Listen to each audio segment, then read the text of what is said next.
my goodness. Motivation is a challenge for me at times. And for me to find that energy and that motivation to keep on going, I drink a lot of coffee. In fact, I drink way too much coffee. And I'm sure there's a lot of people that would say too much coffee is bad for you. Yeah, I don't want to listen to them because I love coffee. So, that being said, we have coffee mugs. And if you guys are interested, we have a lot of these mugs. They're really nice, actually. But there is a problem, and my wife told me something. She's like, so, I've been thinking, and that right in itself scares me. We offer these stainless steel mugs, blue and silver, and they are fantastic except for one problem. And I was like, okay, what's the problem? We don't have coffee to go with them. Ah, and that is true. We don't have coffee to go with them. So, we are now gonna offer leg arms coffee. But here's the thing, to make this coffee isn't always the easiest thing to do. In fact, it's actually rather intense. And if you guys are interested, well, stick around, I'll show you how I make it. It's good stuff. You're probably wondering, what is the main ingredient in our coffee? That's a very good question. It is something that has lots and lots of flavor. You guessed it. We have a coconut. Oh yeah. Okay, Mr. Coconut, we have some questions for you. Like, some serious questions. What are you? Who are you? Just tell me your secrets.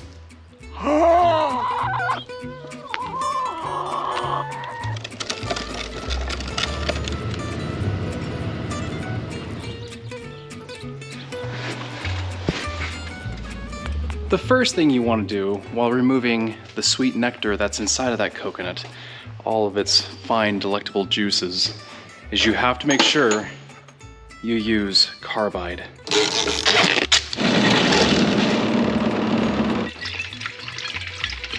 Now that I've carefully drained its nectar,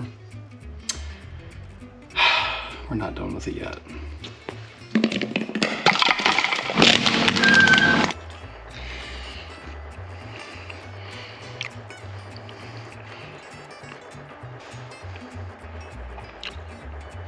Yep, it's ready. Oh, this is gonna be good. Ladies and gentlemen, I introduce you to Leg Arms Carbide, coconut flavored. It's so yummy, it tastes like, well, not like the coconut it tasted out there because that was really nasty, but rather good.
Yesterday it rained about 10th roughly, but it's so dry out here, it's not really tacky at all out here.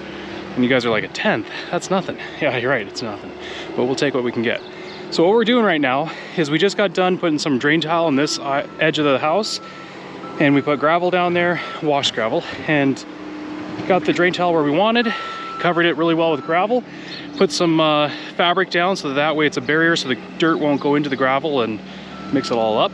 And then what they're doing, or what he's doing, is grabbing dirt and dump it on top.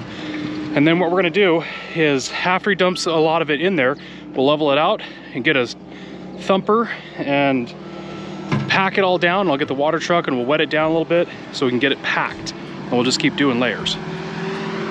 I was in there shoveling some gravel. This stuff's heavy.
It is raining fairly good outside, which is awesome. The only negative thing is it's getting really sloppy outside. There's a guy in the skid steer and a guy in the excavator, and they're dumping dirt, moving around in this slop, and I'm sitting in the pickup because I don't feel like shoveling slop. Yeah, I know, that's pretty lazy of me. But we're just gonna wait it out and see how it goes. It's awesome to see the moisture come. This is a huge blessing. It's just a little bit inconvenience at the moment when I just want to backfill everything. So right now what we're doing is we're backfilling it. We just got the drain tile in. We got that layer of fabric above it, and we're starting to pack dirt around on it. Well, slop doesn't want to pack very well, right? Yeah. It's looking good though. I'm happy.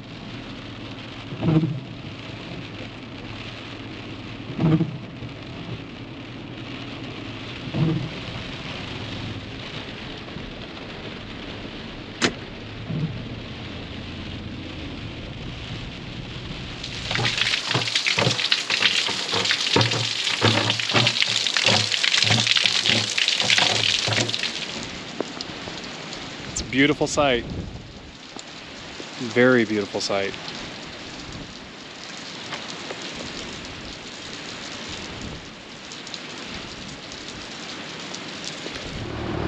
Pretty awesome. We got about a 1/4 inch yesterday, which is very much needed. We'll take it. Things are a little bit muddy here. We have a lot of clay in the soil, so it's really like sticky, but it'll dry up pretty quick. They're just moving some dirt, packing around, and things are a little sloppy, but it's a new day, and we're gonna get some stuff done.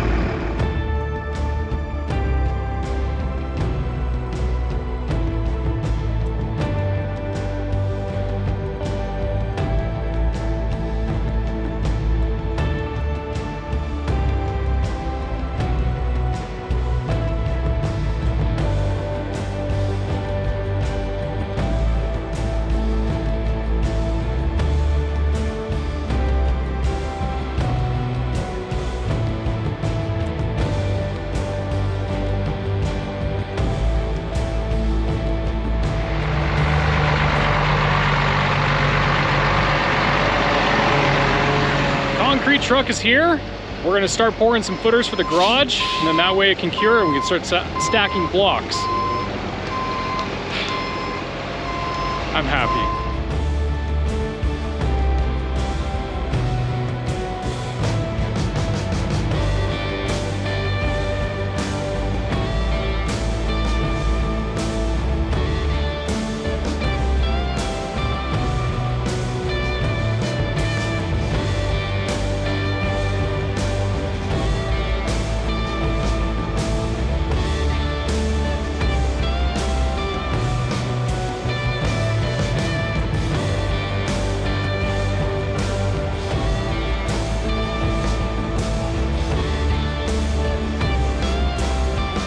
Footers are poured for the garage. That's awesome. Well, now the next step is, I drove down about about 3.5 hours one way, technically 400 miles round trip to get this bad boy. This here is a 6,000 gallon cistern. It's fiberglass and it's 6 feet diameter by 30 feet long, and we need to put it in the ground. Well, I got my buddy TJ, and he's got that big old excavator, and he's gonna do some damage for me, so it'll be awesome. And he's marking it out right now. Let's go see what he's doing.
Oh man, this is a big hole, which is okay. I'm okay with that.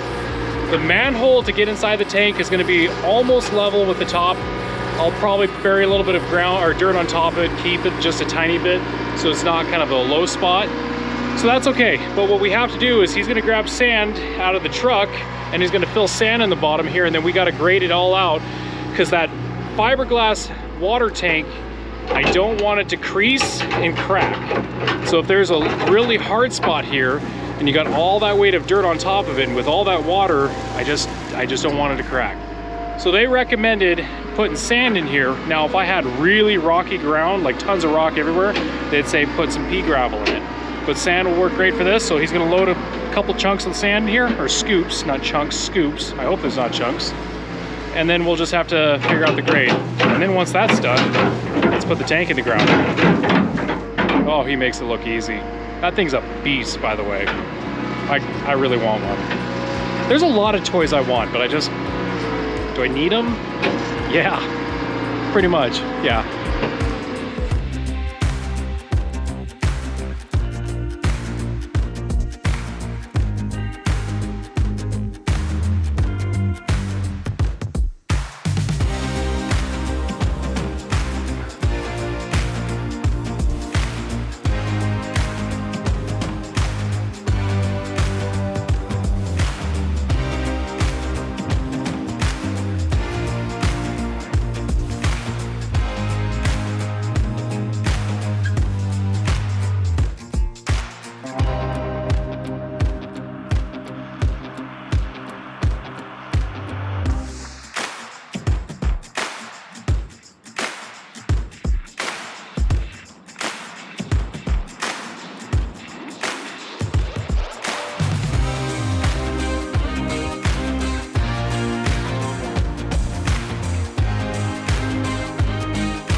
Just like that, the cistern's in the ground. Yes, I did put a little sand on the spout.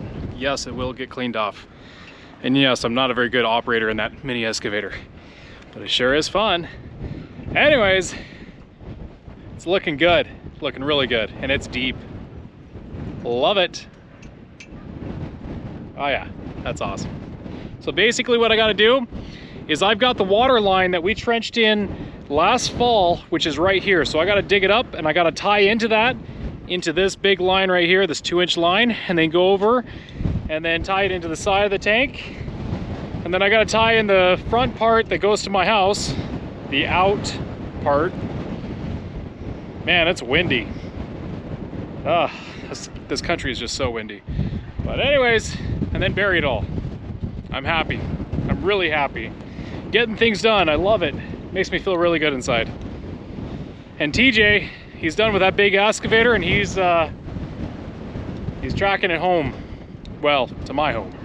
Because he's going to another location. Oh yeah, he's not done yet. We still have work for him to do.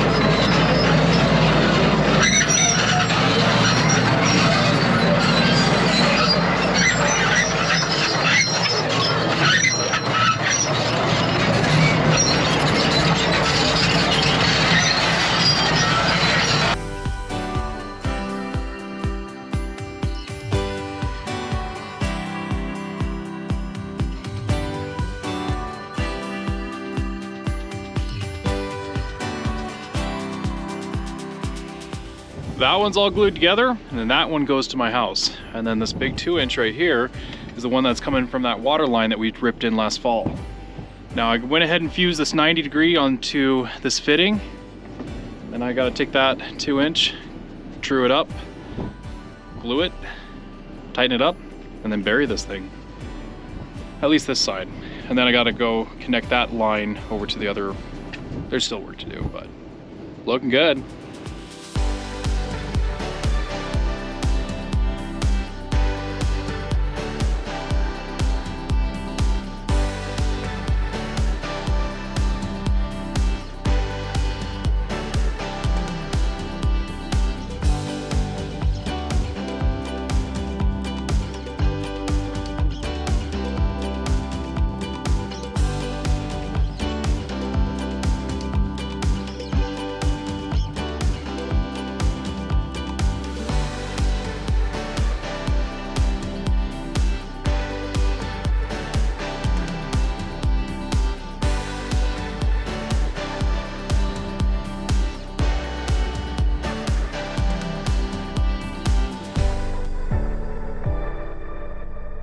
It is that time. We're gonna take all this 1.5 inch foam and we're gonna lay it down on the ground here. And this is the barrier between the radiant floor heat and the ground.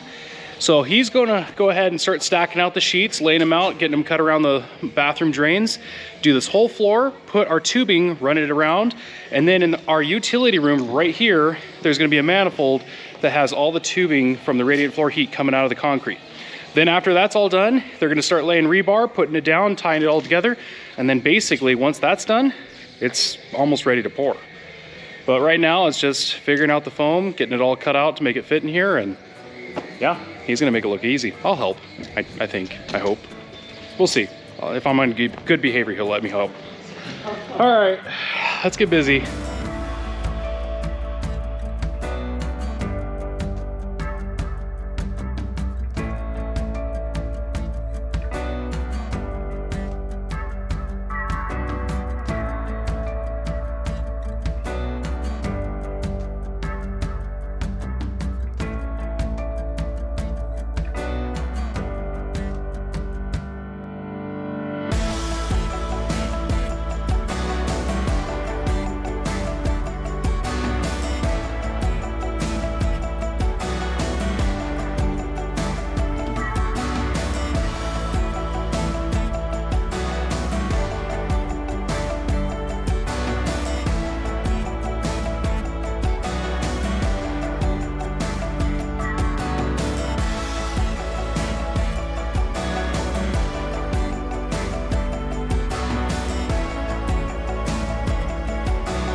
Today, they're gonna bring a concrete truck out and we're gonna pour all the walls for the garage.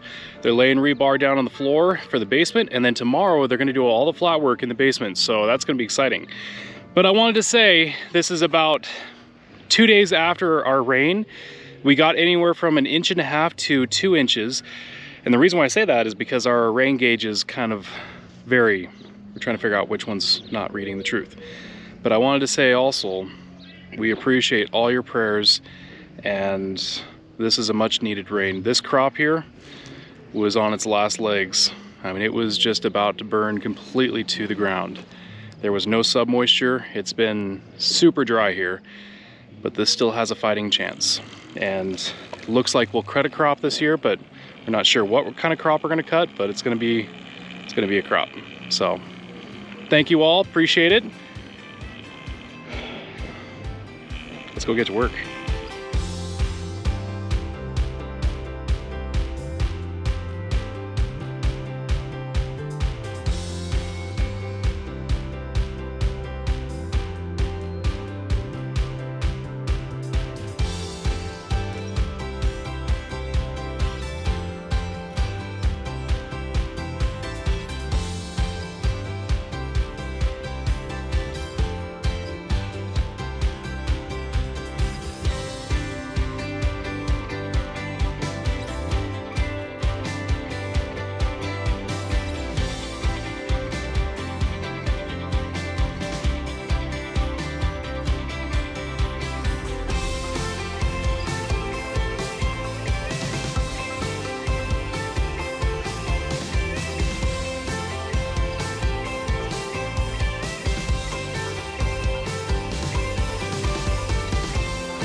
Pretty sweet, guys.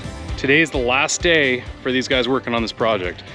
We're doing the slab for the garage. Right now they got the foam down. They're doing the radiant floor heat, rebar, and then hopefully about noon, they're gonna get some concrete trucks and we'll pour that slab. Then the foundation is done. Oh, it's looking good. It's looking really good. They did a phenomenal job on this flat work down here in the basement. Very, very happy with it. It's looking really good. I'm happy. A lot of work that's invested into this, a lot of work. I've spent about a month with these guys working alongside. They've been giving me the honor to work with them. It's been awesome. I've learned a lot, and yeah, I'm happy.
The foundation is finished, which is awesome. About a month of working on it with the guys. They did a phenomenal job, by the way. I'm very, very happy with what I see, and big round of hand and applause to those guys. They knocked it out of the park. They did a fantastic job. So here's what I went with. I went with Stronghold blocks, the ICF blocks here. They're 2.5 inches with an 8-inch, 2.5 inches, except for in the garage here, it's 2.5 inches, 6-inch, 8-inch, or sorry, 2.5 inches. And then the slab, this here is about a 5.5 to 6-inch slab roughly, give or take, because there's areas that it kind of slopes down to the drain, so it's going to be a little thicker in some, but maybe not in others. But what I have down here is radiant floor heat. So there's radiant floor heat in the garage, and there's also radiant floor heat in the basement. So there's quite a few things about this that I'm excited about. Now the other thing too, is this is a 3-bay garage. because I decided, well, there's always that time that you need a third bay and you got a lot of stuff going on, or kids are going to school and we get some pretty cold climate and you need to park their vehicles in here. Yeah, it'd just be best to do a 3 bay and you're already at it. But as you can tell, it's looking pretty phenomenal. It really is. They did a good job and I'm very happy with it. So anyways, just want to say appreciate everybody that's watching the YouTube channel, Welker Farms. And you're probably wondering, what does this have to do with Welker Farms? Well, Welker Farms is family based. And we are a family that works together, that farms together, and we have a story to tell, and we're trying to tell your story. And right now, this is part of my story. So I hope you guys have enjoyed it. I hope it's been fun to watch, and there'll be more in the future for you guys to see.